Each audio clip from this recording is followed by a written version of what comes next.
নির্বাচিত সরকার না আসা পর্যন্ত সমস্যার সমাধান হবে না বলে মন্তব্য করেছেন লিবারেল ডেমোক্রেটিক পার্টির প্রেসিডেন্ট কর্নেল অবসরপ্রাপ্ত অলি আহমেদ বীর বিক্রম। চন্দনাইশের বৈলতলী ইউনিয়নে এলডিপি ও অঙ্গ সংগঠনের সম্মেলনে প্রধান অতিথির বক্তব্যে তিনি এই মন্তব্য করেন।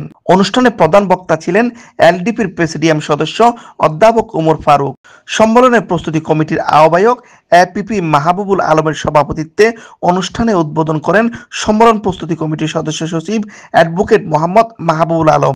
বিশেষ অতিথি ছিলেন চট্টগ্রাম দক্ষিণ জেলা এলডিপির সভাপতি এম ইয়াকুব আলী, চন্দনাইশ উপজেলা এলডিপির সভাপতি মোতাহের মিয়া, সাধারণ সম্পাদক আক্তারুল আলম, সাংগঠনিক সম্পাদক আবিদুর রহমান বাবুল, দোহাজারী পৌরসভা এলডিপির আহ্বায়ক লিয়াকত আলী সহ এলডিপি ও অঙ্গ সংগঠনের নেতৃবৃন্দ।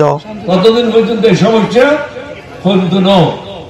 আবার নির্বাচিত সরকার যদি নমরুদ হাসিনার পদাঙ্ক অনুসরণ করে এই হয় তাহলে আর সমস্যা সমাধান হইতো না।